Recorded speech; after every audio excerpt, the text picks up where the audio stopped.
संजना से शादी करने के सवाल पर राजवीर का जवाब सुनकर सारे घर वाले सोच में पड़ गए थे कि राजवीर आखिर किससे शादी करने की बात कर रहा है।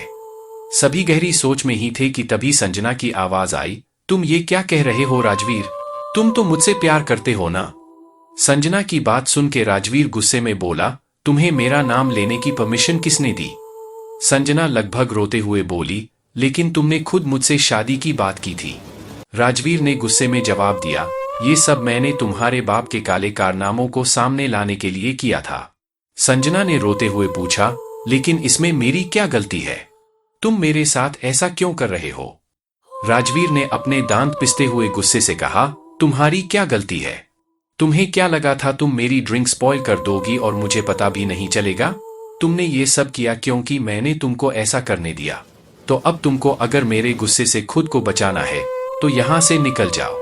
राजवीर को इतने गुस्से में देखकर संजना वहां से चुपचाप चली गई। राजवीर के गुस्से से घर के भी सभी लोग डर चुके थे। तभी अर्णव जी बोले, राजवीर, अगर तुम्हें संजना से शादी नहीं करनी तो तुम किससे शादी करोगे? अर्णव जी की बात सुन के राजवीर इश्की की तरफ पलटा और उसकी तरफ चल दिया। ये देख के इश्की मिशा के कान में फुसफुसाकर बोली, ये डेविल हमारी तरफ क्यों आ रहा है? मिशा ने भी कंफ्यूज होते हुए कहा, मुझे क्या पता, मैंने तो आज कुछ भी नहीं किया। इश्की और मिशा बात कर ही रहे थे कि तभी राजवीर उनके सामने आया और इश्की का हाथ पकड़ के मंडप की तरफ लेकर जाने लगा। घर के सभी लोग ये देख के शॉक हो गए।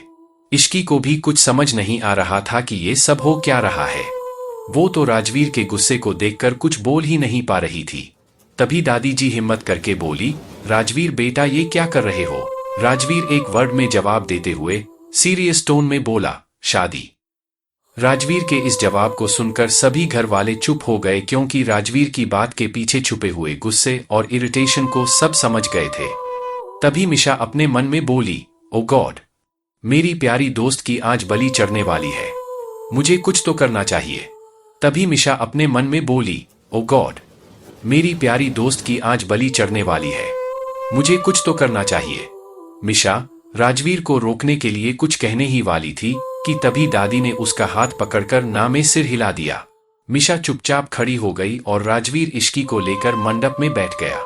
राजवीर ने आते ही पंडित जी को मंत्र पढ़ने के लिए कहा और वहीं इश्की अपने मन में बोली, ये क्या हो रहा है मेरे साथ? मेरी शादी हो रही है, वो भी इस डेविल से।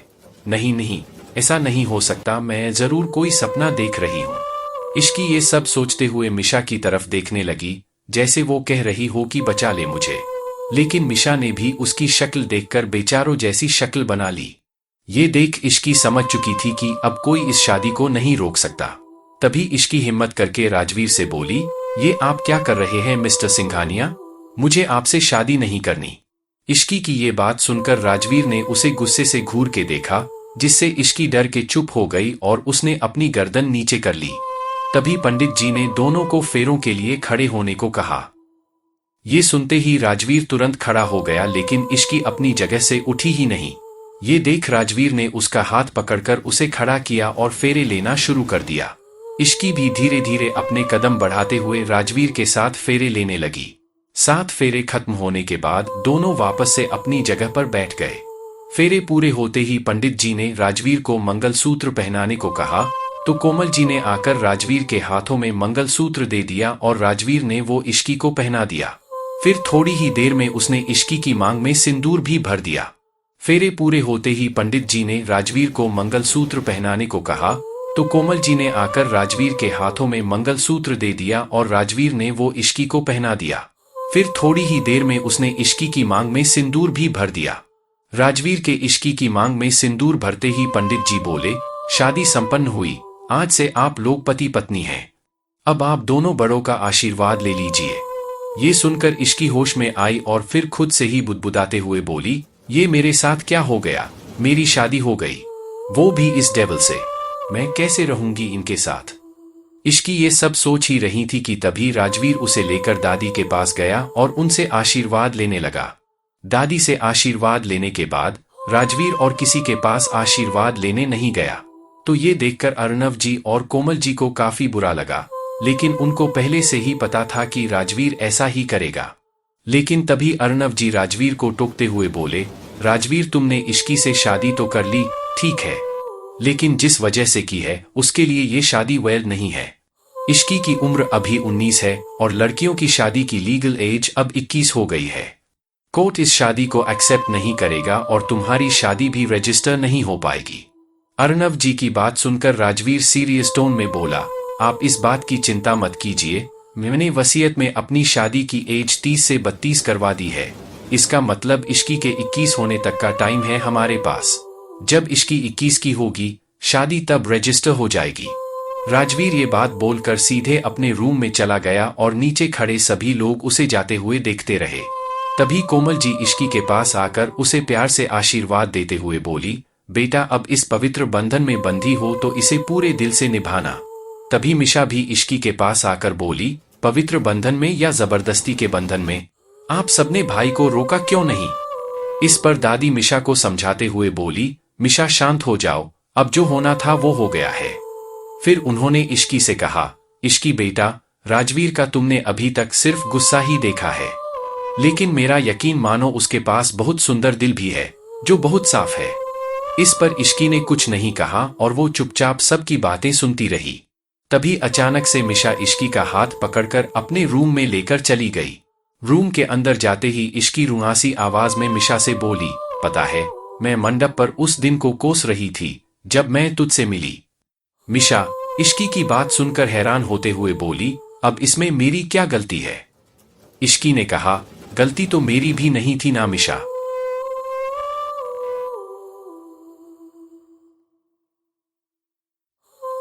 मिशा ने फिर से पूछा, तो तूने कुछ बोला क्यों नहीं? इस पर मिशा निराश होकर बोली, हाँ तो चुप होने का नतीजा देख ले, अब तू उनकी पत्नी बन गई है। तभी उनके रूम में कोमल जी अंदर आते हुए बोली, इश्की बेटा तुम अब इस रूम में नहीं रहोगी बल्कि राजवीर के रूम में रहोगी। इश्की ने जैसे ही ये बात सुनी तो वो तुरंत चिल्लाते हुए बोली, बिल्कुल भी नहीं आंटी, आप मुझे उस डेविल के पास रहने को कैसे कह सकती है? आप तो जानती है जब वो घर आते थे तो मैं डर के मारे रूम से ही बाहर नहीं निकलती थी, तो मैं उनके रूम में कैसे रहूंगी? नहीं नहीं, मैं नहीं जाऊंगी यहां से।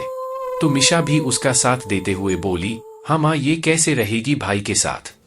तभी रूही भी रूम आते हुए बोली, इश्की अगर तुम भाई के रूम में नहीं गई तो हो सकता है कि भाई गुस्से में तुम्हें लेने यहाँ ही आ जाए। इस पर इश्की घबराते हुए बोली, ये आप क्या कह रही है दी? शुभ शुभ बोलिए। तो रूही ने तुरंत इश्की का हाथ अपने हाथ में पकड़ते हुए कहा, तो तुम शुभ शुभ करो और चलो हमारे साथ। इस पर मिशा इश्की की तरफ देखते हुए बोली, चली जा इश्की, कहीं ऐसा ना हो कि भाई गुस्सा हो जाए। इश्की ने कुछ सोचकर धीरे से कहा, ठीक है, मैं अपने कपड़े ले लेती हूँ।